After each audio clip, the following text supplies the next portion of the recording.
নমস্কার, NE24 news চ্যানেলের পক্ষ থেকে প্রত্যেক দর্শক শ্রোতাদের জানাচ্ছি আন্তরিক অভিনন্দন ও স্বাগতম। আমি স্বর্ণালী মিশ্র। এসো বলি সংগঠনের বর্ষবরণ ও রবীন্দ্র জয়ন্তী উদযাপন। এসো বলি সংগঠনের বর্ষবরণ ও রবীন্দ্র জয়ন্তী উদযাপন উপলক্ষে শনিবার গোল দিঘি মলে এক অনুষ্ঠানের আয়োজন করে সংস্থার সদস্যরা।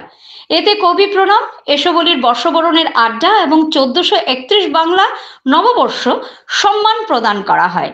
বাঙালির সংস্কৃতির পরিবেশ ছিল আয়োজিত মঞ্চসজ্জা এবং আপ্যায়ন।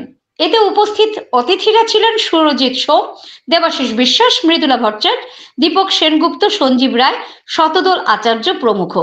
তাদের মঞ্চে সম্মান জানানো হয়।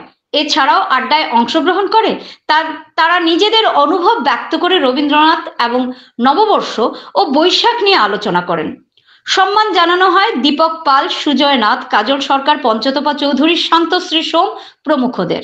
অনুষ্ঠানে এসো বলির সদস্যরা বসন্ত বিদায় ও নববর্ষের উপর নৃত্য আলেখ্য পরিবেশন করেন। এছাড়া অন্যান্য নৃত্য ও সঙ্গীত শিল্পীরা নৃত্য এবং সঙ্গীত পরিবেশন করেন। এসো বলি বাংলা বর্ষ সম্মান প্রদান বাকশিল্প কথার কর্ণধার মনোজ দেব তার অনুভব ব্যক্ত করে বক্তব্য রাখেন। উপস্থিত ছিলেন কথা পরিবারের সদস্যরাও।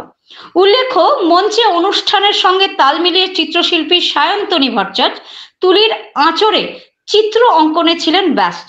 এছাড়াও অনুষ্ঠানে সংগঠনের শুভানুধ্যায়ীদের একই মঞ্চে সম্মান জানানো হয় এবং তারা তাদের অনুভব ব্যক্ত করেন।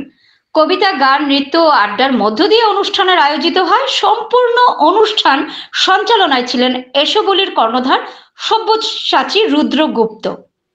শিলচর থেকে মৃদুলা ভট্টাচার্যের রিপোর্ট। আপনারা দেখছেন NE24 নিউজ চ্যানেল। এই ধরনের নিউজ দেখতে চাইলে আমাদের চ্যানেল সাবস্ক্রাইব করে আমাদের সঙ্গে থাকুন।